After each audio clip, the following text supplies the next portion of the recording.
شکریہ.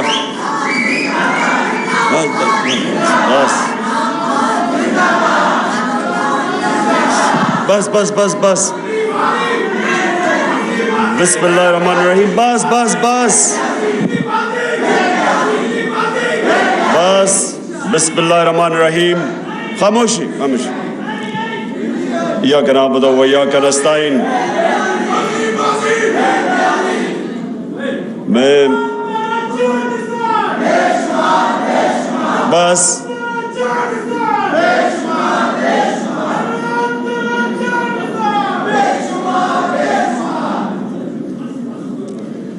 بسم اللہ الرحمن الرحیم. اچھا جی، میں سب سے پہلے میرے ہمسائے اعتزاز احسن نے ایک کامنٹ کیا، پہلے میں اپنی بات ادھر سے شروع کرتا ہوں. انہوں نے کہا کہ بہت زیادہ اپنی تقریروں میں اب دین کا استعمال کرتے ہیں. دیکھیں، میں پہلے یہ واضح اس لیے کرنا چاہتا ہوں کہ اگر میرے میں اللہ ایمان نہ ڈالتا تو میں کبھی پولیٹکس میں نہ آتا. کیونکہ ایک آدمی جس کو اللہ سب کچھ دے بیٹھا تھا، جس کو پولیٹکس کچھ دے ہی نہیں سکتی تھی، شاید ہی کسی پاکستانی کو اللہ نے اتنی شہرت اور سب کچھ دیا، تو مجھے تو پولیٹکس سے پہلے مل چکی تھی. میں صرف پولیٹکس میں ایک وجہ سے آیا تھا کہ میرا دین ہی نہیں، جو بھی اللہ نے دنیا میں پیغمبر بھیجے، وہ ان کی جو بنیادی چیز کہ دنیا میں آنے کا مقصد کیا ہے، وہ تقریباً سارے بھی جتنے اللہ کے پیغمبر، انہوں نے ایک ہی بات کی کہ جتنا اللہ آپ کو نوازتا ہے، جتنی آپ کو نعمتیں بخشتا ہے، اتنی آپ پہ ذمہ داری ڈال دیتا ہے کہ آپ ان نعمتوں سے اپنے ملک میں انسانیت کی کیسے خدمت کرتے ہو. یہ سارے اللہ کے دینوں کی بنیادی میسج ہے. تو دو طرز ہے زندگی کے، ایک آپ اپنے لیے جیے اور آسان زندگی ہے وہ، اور میرے لیے بڑی آسان زندگی تھی. اور ایک دوسرا ہے کہ آپ ذمہ داری باحثیت انسان اپنی ذمہ داری اٹھائیں اور کوشش کریں کہ اپنے معاشرے کے اندر لوگوں کی زندگی بہتر کریں. تو یہ دو مختلف، ایک میٹیریل لائف ہے اور دوسرا اسپریچول وے آف لائف ہے. تو میں آیا تھا پولیٹکس میں، اور میں نے جب آیا تو اس سے کافی دیر پہلے اسٹڈی کیا کہ وہ جو ہمارے نبی صلی اللہ علیہ وسلم کا دور تھا مدینہ میں، تو وہ کیا چیزیں تھیں جو انہوں نے، وہ کیوں اللہ ہمیں کہتا ہے کہ اس نبی کے راستے پہ چلو، ان کی سنت پہ چلو، ان کی شریعہ پہ چلو، کیوں کہتا ہے اللہ؟ تو وہ میں نے آنے سے پہلے ہی اس نتیجے پہ پہنچ چکا تھا کہ اللہ ہماری بہتری کے لیے کہتا ہے. سارا جو قرآن میں اللہ کا جو اللہ کی جتنے بھی احکامات ہیں وہ ہماری بہتری کے لیے ہیں، کیونکہ اللہ تو بے نیاز ہے، اس کو تو خود کفیل ہے، اس کو تو ہم کوئی فائدہ نہیں اور نقصان پہنچا سکتے. تو ساری چیزیں قرآن کے اندر انسان کی بہتری کے لیے. آپ اس راستے پہ چلیں گے جو آپ نماز میں کہتے ہیں کہ اللہ ان کے راستے پہ چلا جن کو نعمتیں بخشی، ان کے نہیں جو دوسرے راستے پہ چلے گئے، وہ ہماری بہتری کے لیے ہے. سو اس لیے جو وہ مدینہ کی ریاست کے 3 اصول تھے وہ لے کے چلا تھا آج سے میں 26 سال پہلے. خودداری، کبھی ایک مسلمان معاشرہ کسی کی غلامی نہیں کرتا. یہ سب سے پہلے لا الہ الا اللہ، یہ آپ کو خوددار بناتا ہے. دوسرا کہ انسانی معاشرے میں انسانیت ہوتی ہے، جانوروں کے معاشرے میں سروائیول آف دا فٹسٹ ہوتی ہے. انسان فرق یہ اس طرح ہے کہ وہ کمزور کی جتنی زیادہ انسانیت اتنی وہ مدد کرتا ہے کمزور کی. جانوروں کے معاشرے میں نہیں ہے. تو یہ سارے پیغمبروں نے بلکہ یہ انسانیت کی بات کرتے تھے. اور تیسری چیز ہے انصاف. یہ 3 فنڈامنٹل پرنسپلز ہیں جس پہ مدینہ کی ریاست کھڑی ہوئی تھی. اس میں اور بھی بہت چیزیں تھیں لیکن ان پرنسپلز کے اوپر باقی چیزیں بنی تھی. تو یہ آج سے 26 سال پہلے میں نے اپنی پارٹی کا منشور رکھا تھا اور تب میں پولیٹکس میں آیا تھا. اور کبھی بھی کوئی انسان اپنی زندگی کے 22 سال سٹرگل نہیں کرتا کسی چیز کے لیے اگر وہ کوئی ذاتی مفادات کے لیے ہو، جب جس کے پاس پہلے سب کچھ ہے. تو اس لیے میں کبھی کسی کے دین کے اوپر کامنٹ نہیں کرتا. کیا وہ ایتھیسٹ ہے، کیا وہ دینی ہے، جو ایگنوسٹک ہے، یہ انسان کے اوپر ہے. یہ اللہ نے ہمیں یہ نہیں کہا کہ صرف ان سے بات کرو جو کہ صرف ایمان والے ہیں. ہمارا تو اللہ کا ایک تحفہ ہے میرے نظر میں کہ جس کو ایمان دے دے وہ تو سب سے زیادہ، اگر میں اپنے بچوں کے لیے ہمیشہ دعا کرتا ہوں کہ ان کو اللہ ایمان دے، کیونکہ وہ سب سے بڑا اللہ کی بلیسنگ ہے، اس کا تحفہ ہے. اب میں آتا ہوں جی آج کا جو موضوع ہے، یہ کنیکٹڈ ہے ایکچولی میری 26 سال پہلے جس کی وجہ سے میں پولیٹکس میں نام رکھا تھا انصاف کی تحریک. کیونکہ میں اپنے تجربے سے، میں کوئی اسلام کا اسکالر نہیں تھا، میں نے تو صرف اپنی زندگی کا جو تجربہ تھا، جو ساری دنیا میں دیکھی، کانٹراسٹ دیکھتا تھا. آدھا وقت انگلینڈ میں یونیورسٹی میں گزارتا تھا، یونیورسٹی کے بعد کرکٹ کی وجہ سے آدھا وقت میں پاکستان گزارتا تھا. تو یہ سارا وقت میں موازنہ کر سکتا تھا دونوں معاشروں کا، جو اور شاید لوگ میرے سے بہت عقل والے لوگ ہوں گے لیکن ان کو اس طرح کی اپرچونٹی نہیں تھی کہ جو میرے پاس تھی. تو میں اپنے تجربے کے اس کے اوپر پہنچا اس نتیجے پہ کہ اگر ایک معاشرے کے اندر انصاف نہیں ہے وہ معاشرے میں خوشحالی نہیں آتی. ابن خلدون اپنی جو مسلمانوں کی بلکہ دنیا کا ایک اپنی ٹائم کا جس کو کہتے ہیں فادر آف ماڈرن ہسٹوگرافی، اس سے بڑا کوئی ذہن نہیں تھا. وہ لکھتا ہے کہ میری زندگی کا تجربہ قرآن پڑھ کے بھی اور زندگی کا تجربہ یہ ہے کہ اللہ نے انسان کو زمین پہ بھیجا ہی ایک مقصد سے ہے کہ میری زمین پہ انصاف قائم کرو. اور یہ جو ونسٹن چرچل کی جو بات کی جاتی ہے جب برطانیہ تباہ ہو رہا ہوتا ہے تو وہ تب کہتا ہے، وہ پوچھتے ہیں جی ہم بچ جائیں گے، اس نے کہا کیا اگر آپ کی عدالتیں انصاف دے رہی ہیں تو آپ تباہ نہیں ہو سکتے. حضرت علی رضی اللہ تعالیٰ کہتے ہیں کفر کا نظام چل جائے گا لیکن ناانصافی کا نظام نہیں چل سکتا. تو یہ میں 26 سال پہلے اس تحریک انصاف کی تحریک کا نام رکھا تھا. رول آف لا جو ہے وہ فنڈامنٹل چیز ہے جو فرق کرتا ہے معاشروں میں. ابھی رول آف لا انڈیکس کی بات کر رہے تھے گوندل صاحب کہ ہم 130 نمبر پہ ہیں، دنیا میں 130 نمبر پہ ہیں. سوئٹزرلینڈ دنیا میں نمبر 1 پہ ہے. رول آف لا انڈیکس میں سوئٹزرلینڈ نمبر 1 پہ ہے، ہم 130 پہ ہیں.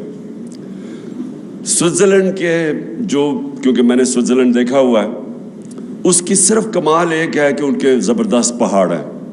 پہاڑوں کے اوپر لوگ جاتے ہیں، ٹورزم ہوتی ہے، سردیوں میں سکینگ ہوتی ہے. اور ہمارا جو پہاڑ ہیں دگنے ہیں سوئٹزرلینڈ سے، ہمارا ناردرن ایریا سوئٹزرلینڈ سے دگنا ہے. جو خوبصورتی ہے وہ سوئٹزرلینڈ سے کئی گنا زیادہ ہے. لیکن سوئٹزرلینڈ خوشحال ہے. صرف اپنی پہاڑوں کی ٹورزم سے سوئٹزرلینڈ $60 ارب سال کا کماتا ہے. $60 ارب، چھوٹا سا سوئٹزرلینڈ. ہماری ساری ملک کی ایکسپورٹس ہماری تاریخی تھی $30 ارب، $31 ارب یا $32 ارب. ان کو صرف ٹورزم سے $60 ارب ملتا. سوئٹزرلینڈ ٹورزم سے پیسے اس لیے نہیں بناتا کہ ان کی ملک میں خوبصورتی زیادہ ہے، وہ اس لیے بناتا ہے کہ وہاں رول آف لا ہے، وہاں کوئی قانون سے اوپر نہیں ہے. اس ملک کے اندر ان کی عدالتیں انصاف کرتی ہیں. اس کے ملک کے اندر جو عام شہری ہے اس کو اس کے ملک کا قانون مکمل طور پہ تحفظ دیتا ہے طاقتور سے. اور جب ایک کمزور انسان کو اس کے ملک کا انصاف کا نظام تحفظ دیتا ہے، وہ انسانوں کو آزاد کر دیتا ہے. تو سب سے امپورٹنٹ چیز آپ کی سمجھنی ہے کہ صرف آزاد انسان کی پرواز اوپر ہوتی ہے. بڑے کام صرف آزاد انسان کرتے ہیں. غلام ملک کے اندر بھی اگر ایک انسان آزاد ہو وہ اس ملک میں بھی اوپر چلا جاتا ہے. میں ہمیشہ دو انسانوں کی بات کرتا ہوں جو غلام ہندوستان میں بڑے ہوئے، قائد اعظم اور علامہ اقبال. آزاد ذہن تھے. فلسفہ دیکھیں علامہ اقبال کا. شاید میں اس نہیں سمجھتا، میں کوئی اتنا بڑا اسکالر نہیں ہوں، لیکن میں نہیں سمجھتا کہ پچھلے 500 سال میں کوئی مسلمان ذہن اس قابل تھا، اتنا بڑا ذہن تھا جو علامہ اقبال تھے. اور قائد اعظم سارے برٹش انڈیا کے اندر سب سے قابل لائر سمجھے جاتے تھے، سب سے زیادہ ان کی فیس ہوتی تھی. تو قائد اعظم کا دیکھ لیں کہ وہ ایک غلام ہندوستان میں ایک آزاد ذہن تھا، جو وہ آزادی کی بات کرتے تھے، جو ان کی رسپیکٹ تھی، خودداری تھی. میں اب ذرا ماڈرن کئی دفعہ کہتا ہوں کہ وہ جو شہباز شریف کا ایک میں ٹیپ چلاتا ہوں کہ ہم بھیک نہیں مانگنے ہیں لیکن ہم مجبور ہیں، ہم یہ ہیں وہ ہیں. قائد اعظم کو سنیں ذرا آپ، اس کی ساری آپ تقریریں سنیں، ان کے مخالف کے کامنٹ سنیں قائد اعظم کے اوپر. تو یہ بڑے کام صرف آزاد ذہن کرتے ہیں. جو انوویشنز اور انوینشنز ہیں وہ صرف آزاد ذہن کرتا ہے. غلام ذہن صرف اچھا غلام بنتا ہے. اور ڈفرینٹ قسم کی آزادیاں جو میں تحریک حقیقی آزادی کی بات کرتا ہوں اس میں مختلف قسم کی ہے. آج ہم صرف وہ آزادی کی بات کر رہے ہیں جو کہ آزاد عدلیہ، جو رول آف لا امپلیمنٹ کرتی ہے اور جو قوم کو، لوگوں کو آزاد کرتی ہے، طاقتور کے ظلم سے آزاد کرتی ہے. یہ جو فیوڈل کلچر ہے، فیوڈل کلچر کیا ہے؟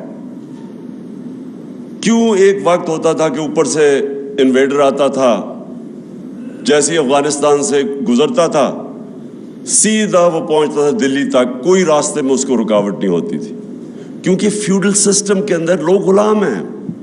تو ان کو فرق ہی نہیں پڑتا تھا کہ کوئی باہر آئے، کیونکہ جو اوپر آئے یا جائے. بابر کے اوپر بابر کی ایک جو پہلا مغل بادشاہ جب آیا تھا تو اس کے اوپر یہ ایک انسیڈنٹ بتایا جاتا ہے کہ وہ جب آیا تو اس نے ایک چھوٹی سی پہلے ریڈ کیا، فتح کرنے سے پہلے اس نے ایک ریڈ کی پانی پت سے پہلے سیالکوٹ کے پاس. تو کہتا ہے ایک چھوٹی سی لڑائی ہوئی، یہ جیت گئے. تو کہتا ابھی وہ شام کو بیٹھا دیکھ رہا تو تھوڑی دور، لڑائی سے تھوڑی دور ایک کسان اپنا ہل چلا رہا ہے. وہ بڑا حیران ہوتا ہے کہ یہ اس کو کوئی فرق ہی نہیں پڑا کہ کوئی باہر سے فوج ہے یا لڑائی ہوئی ہے. وہ کسان کو بلاتا ہے شام کو، کہتا ہے تم بڑے دلیر آدمی ہو گئے کہ تمہیں فرق ہی نہیں پڑا کہ باہر سے کوئی فوج ہے یا لڑائی ہوئی. وہ کہتا ہے میرا کسان، میرا حل چلتا رہا، مجھے کیا فرق پڑتا ہے کون آئے کون جائے، کیونکہ وہ تو آزاد ہی نہیں تھا. کیوں سارا قبائلی علاقہ اور افغانستان کیوں ہمیشہ اپنی آزادی کے لیے لڑتے ہیں؟ کیونکہ وہ آزاد ہیں. ان کا جو سسٹم ہے جرگا سسٹم، وہ بیسکلی ریپرزینٹ کرتا ہے. ان کی جوری سسٹم بھی بن جاتا ہے، ان کو انصاف بھی مل جاتا ہے اور ان کی آواز بھی ہوتی ہے، وہ پھر لوکل گورنمنٹ بھی بن جاتی ہے. تو وہ ہمیشہ لڑتے تھے. جو آتا ہے افغانستان میں وہ ہمیشہ وہ لڑنا اپنے آزادی کے لیے لڑتے ہیں. قبائلی علاقے 80 سال انگریز کے خلاف قبائلی علاقے میں لڑتے رہے لوگ، کیونکہ ان کا سسٹم آزاد تھا. آزاد، جب ہم آزادی کی بات کرتے ہیں یہ یاد رکھیں کہ فیوڈل سسٹم جس کے اندر طاقتور کے لیے قانون، کمزور کے لیے دوسرا، اس کے اندر کبھی اس معاشرے کا پوٹینشیل اوپر نہیں آتا. تو کیونکہ میں نے مغرب میں اور یہ سارے انگلینڈ، سب یورپ، آسٹریلیا وغیرہ دیکھے ہوئے تھے، امریکہ، تو میں بڑی پہلے اس نتیجے پہ آ گیا تھا کہ جب تک ہمارے ملک کے اندر ہمارا انصاف کا نظام نہیں ٹھیک ہوتا، جو اللہ نے اتنی نعمتیں بخشی ہیں پاکستان کو، ہمیں خود بھی نہیں اندازہ، مجھے بھی پوری طرح اندازہ نہیں تھا جب تک میں 3.5 سال پرائم منسٹر نہیں بنا، کہ اللہ نے ہر قسم کی اس ملک میں ہر قسم کی نعمتیں بخشی ہیں. کسی ایک بھی ہم اٹھا لیں تو ہم اوپر جا سکتے ہیں. اور تو چھوڑے جو منرلز ہیں پاکستان میں، مدنیات ہیں، ہم صرف اسی پہ کانسنٹریٹ کر رہے ہیں، وہی پاکستان کو اٹھا سکتے ہیں. ٹورزم پہ کانسنٹریٹ کر، وہاں اٹھ سکتا ہے. ایگریکلچر کے اوپر ہمارا جو زراعت ہے، اس میں ہم صرف ماڈرن ٹیکنیکس ہی لے آئیں، اسی میں ملک اٹھ سکتا ہے. انڈسٹری میں ہمارا انیشیٹو ہے، باہر پروفیشنلز بیٹھے ہوئے ہیں، ہمارا 1 کروڑ جن میں ٹاپ کلاس پروفیشنلز ہیں، انٹرپرینرز ہیں، پروفیسرز ہیں، ہر قسم کا ایکسپرٹ باہر بیٹھا ہوا ہے. لیکن ہمارے ملک میں رول آف لا نہیں ہے. ہمارا جو سب سے بڑا، یہ لوگ مجھے کہتے ہیں نا، یہ جو گورنمنٹ آئے گی جی ابھی وہ سعودی عربیہ نے پیسے دے دیے, اس نے UAE نے پیسے دے دیے, وہ اب سنیں جی چائنا یہ کینسر کا علاج ڈسپلن سے ہو رہا ہے. قرضوں کی کینسر پھیلتی جا رہی ہے. جب تک کہ اس ملک میں انویسٹمنٹ نہیں آتی, ہم اس ملک میں ڈالرز نہیں آتے.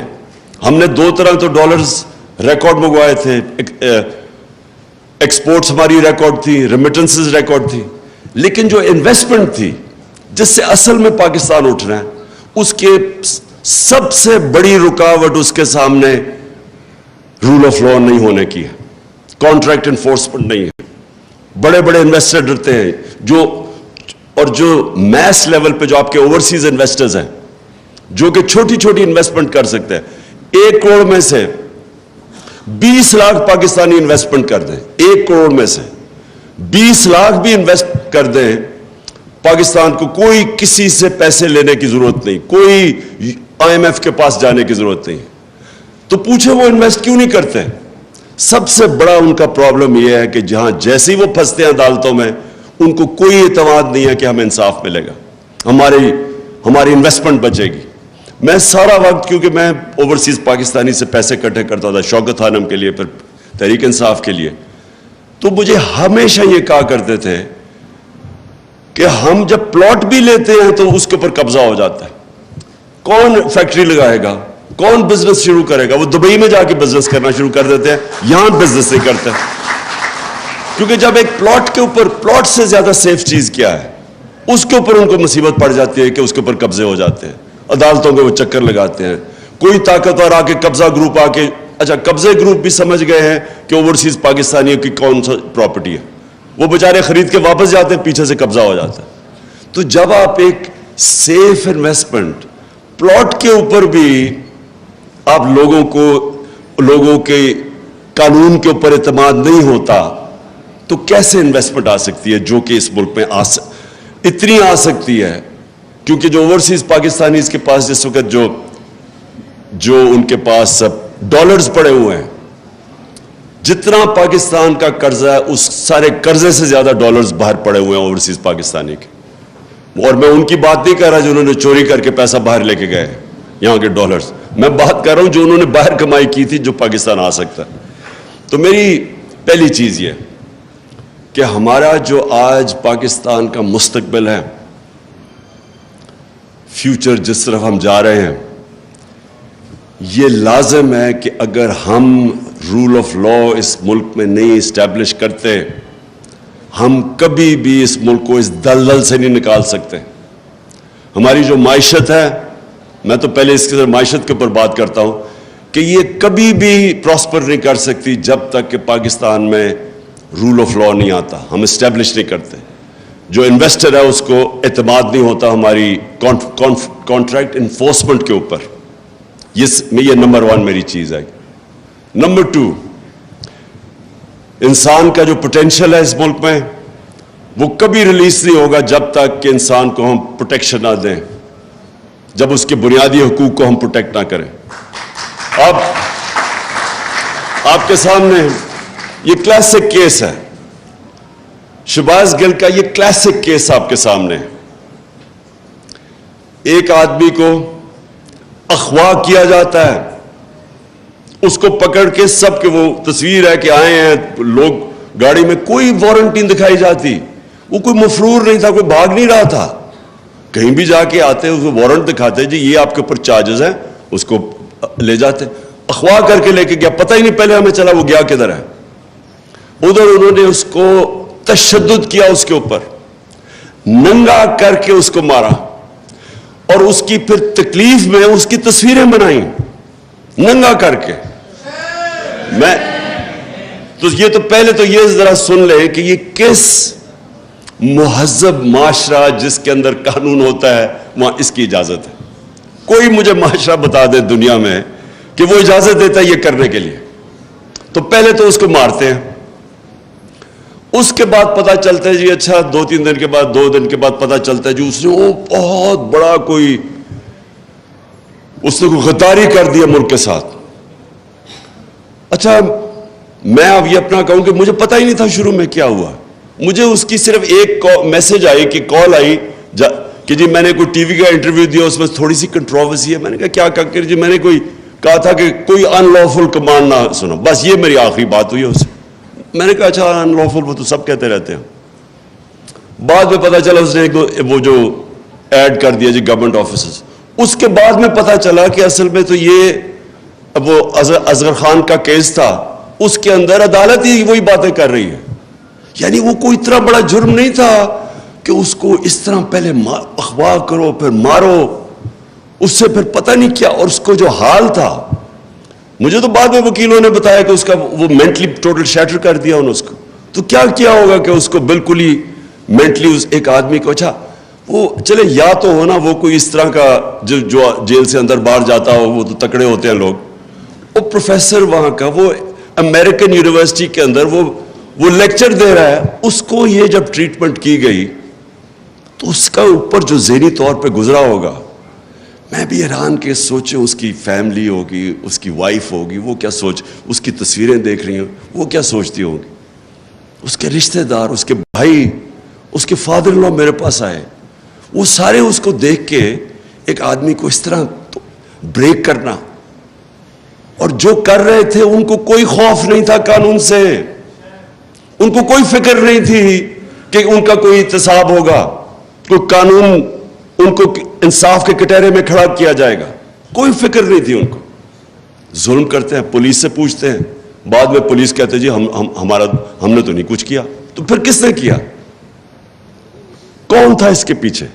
جو بھی پیچھے تھا وہ اپنے آپ کو قانون سے اوپر سمجھتا ہے. وہ سمجھتا تھا کہ پاکستان کا قانون میرے اوپر نہیں لاگو ہوتا. اور یہ ہے المیہ ہمارا. اور پھر وہ خاتون میجسٹریٹ, وہ بڑا جی عمران خان کو دہشت گرد بنا دیا مجھے, کہ وہ نے اس کو کہہ دیا ہے کہ جب خاتون میجسٹریٹ کے پاس آیا, جب اس کو پتا تھا تشدد ہے, آج ثابت ہوا ہے کہ اس کے اوپر تشدد ہوا ہے, عدالت میں اس کی رپورٹ دی گئی ہے کہ اس کے اوپر تشدد ہوا ہے, اس نے پھر اس کو پولیس کے پاس ریمانڈ پہ بھیج دیا. یعنی کوئی چیک کرنا چاہیے. اور کیا ان کی کوئی اکاؤنٹیبلٹی نہیں ہے کہ ایک آدمی دیکھ رہے ہیں تصویریں اس کی, دیکھ رہے ہیں وہ پبلک میں بالکل مینٹلی بریک ہوا ہے, اس کو پھر پکڑ کے واپس بھیج دیا اسی پولیس کے پاس, اور چیک بھی نہیں کیا کہ اس کے اوپر تشدد ہوا. یعنی اور پھر یہ جو آئی جی اور ڈی آئی جی ہے, کون ذمہ دار ہے کہ ایک آدمی کو آپ نے غیر قانونی طور پہ اٹھا کے تشدد کیا؟ کدھر یہ اجازت دیتا ہے؟ اور اس کے اوپر اچھا میں کہہ رہا ہوں کہ قانونی کارروائی کریں گے, وہ کہتے جی دہشت گرد ہے.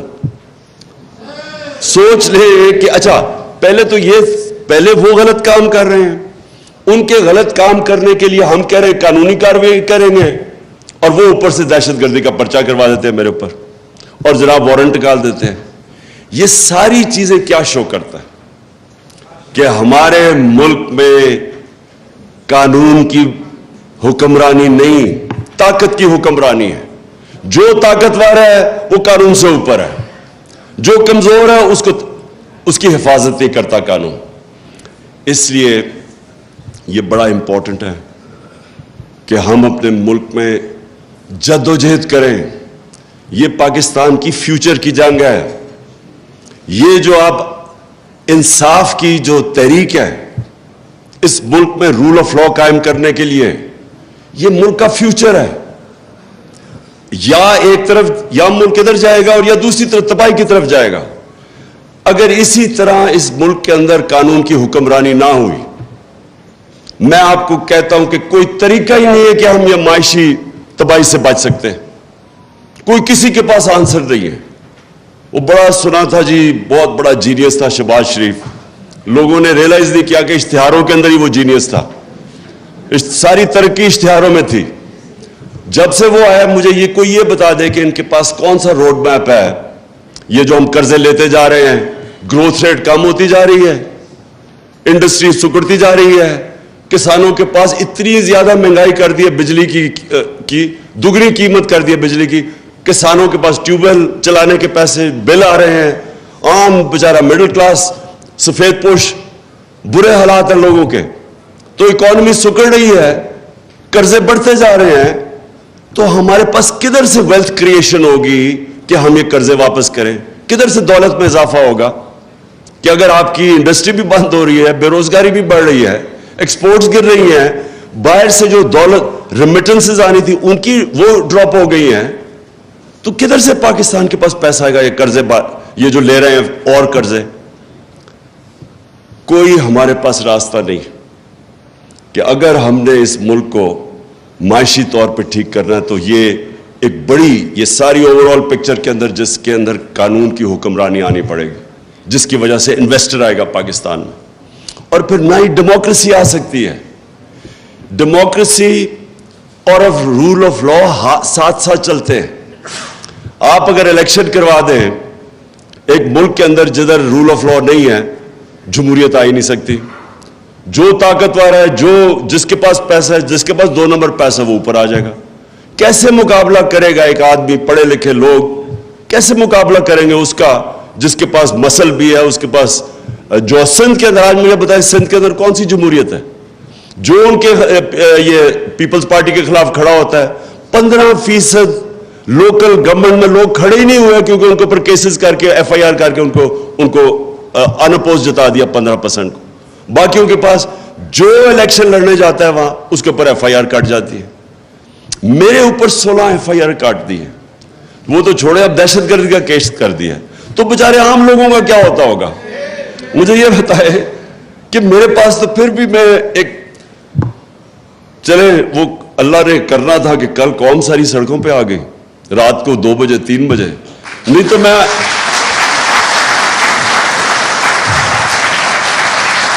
لیکن میں یہی سوچ رہا تھا کہ میں اگر عام ایک شہری پاکستانی ہوتا, میں شہباز گل ہوتا, تو ابھی تک انہوں نے مجھے اٹھا کے وہ جیل میں جا کے اسی طرح پھینٹا لگانا تھا جو اس بیچارے سے کیا. اور کس سے نہیں,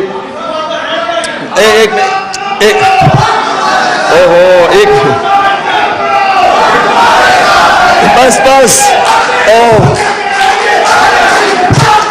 بس بس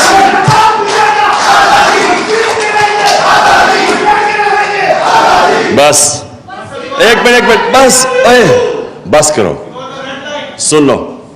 میں صرف آپ کو یہ میرا مقصد آپ کو سمجھانے کا ہے کہ ایک عام آدمی پاکستان میں جس دن ہمارا قانون اس کو تحفظ دے گا کہ پہلے تو ڈریں گے لوگ اس طرح کا پرچہ کرنے کے لیے, جو ایسا پرچہ کرے گا دہشت گردی کا اس کے اوپر سوالات پہلے عدالت پوچھے گی کہ تمہاری جرت کیسے پڑی, کیوں نہیں اس طرح ہوتا. میں برطانیہ میں کتنے 20-30 سال دیکھا, کیوں کسی کے اوپر اس طرح نہیں ہوتا؟ کیونکہ وہاں کی عدالتیں تکڑی ہیں, وہ طاقتور کے بوجھ لیتی ہیں, کھڑی ہو جاتی ہیں انصاف کے لیے. جرت نہیں ہوتی گورنمنٹ کی اس طرح کی چیزیں کرنی وہاں. کوئی بھی طاقتور وہاں, کوئی اسٹیبلشمنٹ کی جرت نہیں ہوتی کہ لوگوں کے حقوق کے اوپر اس طرح ان کو اسائیڈ کر کے, ان کو سیٹ اسائیڈ کر کے ان کے اوپر کرے جو شہباز گل سے ہوا ہے. اور کتنے شہباز گل ہیں پاکستان میں جن کی طاقت نہیں, ان سے آپ یہ کریں, اور جو تھوڑا سا طاقتور فضل الرحمان ٹائپ کہے کہ میں 10,000 لوگ ہی لاؤں گا, اس کو آپ ہاتھ ہی نہ لگائیں, وہ جو مرضی کہتے. میرا پوائنٹ یہ ہے کہ جمہوریت تب آتی ہے جب ایک لیول پلینگ فیلڈ ہوتی ہے. Level playing field rule of law آتا ہے اس ملک کی عدالتوں سے. جب عدالتیں انفورس کرتی ہیں رول آف لا, وہ الیکشنز میں حقیقی جمہوریت آتی ہے. اگر آپ کے رول آف لا نہیں ہے, آپ الیکشنز کروائیں گے تو اس طرح کے کرمنلز اسمبلی میں آتے ہیں. میرے دوست اعتزاز, میرے ہمسائے اعتزاز حسن ایک اور بات کی کہ مجھے مفاہمت کرنی چاہیے. آصف زرداری کا انہوں نے نام لیا. میں اب اس کا جواب صرف اس طرح دینا چاہتا ہوں کہ دیکھیں, آپ سیرت نبی پڑھیں, ہمارے نبی صلی اللہ علیہ وسلم کی زندگی پڑھیں, کوئی دنیا کی تاریخ میں ان سے عظیم انسان نہیں آیا, نہ آ سکتا. لیکن ان سے یہ بھی یاد رکھیں ان سے زیادہ رحم دل انسان کوئی نہیں تھا. رحمت للعالمین تھے, سارے انسانوں کے لیے, مسلمانوں کے لیے نہیں, انسانوں کے لیے رحمت بن کے آئے تھے. لیکن اچھا فتح مکہ کے بعد سب کو معاف کر دیا, وہ لوگ جنہوں نے ان کے اوپر ظلم کیا تھا. لیکن جب ان کو کوئی کہا کہ جناب قریش کی ایک لڑکی نے چوری کی ہے تو اس کو آپ ذرا نظر ثانی کریں, تو انہوں نے تب کہا دو چیزیں کہیں. میں یہ چاہتا ہوں کہ یہ جب مجھے بار بار کہتے ہیں جی ان سے آپ میں تکبر بڑا ہے, آپ ان سے مفاہمت کر لیں, آپ انڈرسٹینڈنگ کر لیں, میں ہمیشہ یہ آپ بتاتا ہوں کہ جو رحمت للعالمین تھے انہوں نے ہر چیز پہ نظریے کے اوپر کافر کے خلاف نظریہ فرق تھا ان کا, ان کے اوپر ظلم ہوئے تھے, انہوں نے وہ بھی معاف کر دیے. لیکن جب ان کو کہا کہ کرپشن یا چوری کے اوپر قریش کی لڑکی کو معاف کرو تو انہوں نے کہا کہ بڑی قومیں تمہارے سے پہلے تباہ ہوئی, جب بڑا چوری کرتا تھا اس کو چھوڑ دیتے تھے, چھوٹے چور کو پکڑتے تھے. دیکھیں, اور کہا کہ میری بیٹی بھی چوری کرے گی تو اس کو سزا ملے گی. یہ کیوں کہا انہوں نے؟ کیونکہ جب ایک معاشرے کے اندر آپ چوری کو, کرپشن کو ایکسیپٹیبل بنا دیتے ہیں, آپ معاشرہ ختم کر دیتے ہیں. معاشرے کی بنیاد رکھی جاتی ہے قرآن کی آیت میں امر بالمعروف, تم اچھائی کے ساتھ کھڑے ہوتے اور برائی کے خلاف جہاد کرتے ہو. معاشرہ لڑتا ہے کرپشن کے اگینسٹ. میں یہ کہہ کے لوگوں کو تھک گیا ہوں. آپ اگر ایک بڑے بڑے چور وہ نیب جا رہے ہیں تو آپ پھول پھینک رہے ہیں اس کے اوپر, تو آپ کیا میسج دے رہے ہیں اپنے یوتھ کو, اپنی عوام کو؟ آپ کیا میسج دے رہے ہیں کہ چوری بری چیز ہی نہیں ہے. مجھے کہہ جی وہ ہمارے صحافیوں نے کہا کہ دیکھیں جب عمران خان کو بھی اب وہ انہوں نے تقریر کرنے سے منع کر دیا تو نواز شریف کو بھی کر دیا. نواز شریف کو پاکستان کے سپریم کورٹ نے 2 سال کی تفتیش کے بعد, جب اس کی کرونا جو پینما پیپرز کے اندر پراپرٹیز اربوں روپے کی پکڑی گئی, اس کے اوپر تفتیش کے بعد اس کو ڈسکوالیفائی کیا اور سزا دی. مجھے کس چیز پہ کہہ رہے ہیں کہ جی آپ نے وہ میجسٹریٹ کو کہہ دیا کہ وہ اس کے اوپر قانونی کارروائی ہونی چاہیے, اور آئی جی اور ڈی آئی جی اس کے اوپر کہہ رہے ہیں میرا بند کر دیا, اور وہ ایک ہی ہے. جس ملک کے اندر آپ کے بڑے بڑے صحافی یہ کہتے ہیں, اس کا مطلب چپ پلیز کر کے سنو, جب آپ کے بڑے بڑے صحافی یہ کہتے ہیں معاشرے کے اندر کیا پیغام جاتا ہے کہ کوئی چوری بری چیز, کرپشن بری چیز نہیں ہے. آپ کے گھر میں کوئی ڈاکہ مارے, کیا آپ کہیں گے کہ اس کے ساتھ مفاہمت کرو, اس کے آ کے بیٹھو اور بات چیت کرو؟ آپ کہیں گے اس کو جیل میں ڈالو. تو کرپشن تو ملک کے اوپر ڈاکہ مارا جاتا ہے, تو آپ اس کو کہہ رہے ہیں کہ نہیں جی ان سے بیٹھ کے کرو. تو میں صرف اس چیز کے اوپر, کیونکہ میں زیادہ تر تو اپنے ہمسایہ اعتزاز حسن سے سب چیز سے اگری کرتا ہوں, لیکن ادھر میرے دو دین کے اوپر تو خیر ہمارا مختلف ویوز ہیں, لیکن اس کے اوپر کہ آپ ہر کسی سے کمپرومائز, پالیٹکس ہوتی ہے آرٹ آف کمپرومائز, لیکن جس وقت آپ کرپشن سے کمپرومائز کرتے ہیں, جنرل مشرف نے یہ جو بالکل سلمان راجہ ٹھیک کہہ رہا ہے, وہ جو این آر او دیا تھا, کبھی کسی نے ایسٹیمیٹ کیا ہے کہ اس کا اس ملک کو کتنا بڑا نقصان ہوا, کہ کس طرح کرپشن کے دروازے کھلے, کتنا ملک پیچھے گیا. مجھے جب گورنمنٹ میں 4 گنا زیادہ قرضہ ہمارا نیشنل ڈیٹ بڑی 6 ٹریلین سے پہنچ گئی 30 ٹریلین پہ. ہم نے جو پہلا پیسہ اکٹھا کیا ٹیکس میں آدھا چلا گیا ان کے لیے ہوئے قرضوں کی قسطوں پہ, تو ملک کدھر سے چلانا تھا. کرپشن ایک معاشرہ لڑتا ہے, معاشرہ اس کو ان ایکسیپٹیبل کرتا ہے.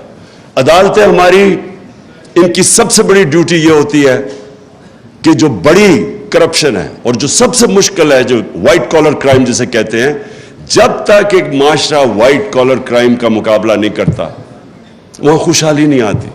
اور آپ سوئٹزرلینڈ کی اس لیے میں مثال دیتا ہوں, جب وہ رول آف لا کی انڈیکس کی بات کرتے ہیں کہ 99.9% ہے وہاں, اور خوشحالی بھی دنیا میں سب سے زیادہ ہے, وسائل نہ ہونے کے برابر ہیں, وہ اس لیے کہ اس معاشرے کے اندر انصاف ہے. میں آخر میں اپنی بات ختم کرتا ہوں. کہتے ہیں کہ جو سب سے بڑی رکاوٹ ہے طاقتور کو قانون کے نیچے لانے کی، وہ سب سے بڑی جو رکاوٹ ہے وہ خوف ہے. لوگ ڈرتے ہیں، مافیاز ہوتے ہیں طاقتور، وہ آپ کو ڈراتے ہیں، دھمکاتے ہیں. لوگوں کو ڈر ہوتا ہے اپنی جان کھونے کا، لوگوں کو ڈر ہوتا ہے میرا روزگار چلا جائے گا، لوگوں کو ڈر ہوتا ہے کہ جناب مجھے ذلیل کر دیں گے ٹی وی کے اوپر اور میڈیا پہ. میری آخری پوائنٹ یہ ہے کہ جس وقت ایک قوم یہ جو خوف کا بت ہے یہ توڑ دیتی ہے اور وہ کھڑی ہو جاتی ہے، جب وہ اپنے آپ کو آزاد کر لیتی ہے اس خوف سے، تو پھر عدلیہ بھی اس قوم کے سامنے انشور کرتی ہے کہ جسٹس ہو، کیونکہ جو ڈر ہوگا قوم کھڑی ہو جائے گی. جو بڑی اچھی بات کی سلمان نے یہ بھی کہ جب مارشل لاء لگے تو لوگ سڑکوں پہ نکلے ہی نہیں، بھائی آرام سے چپ، لوگوں نے ایکسیپٹ کر لیا کسی نے قانون توڑا.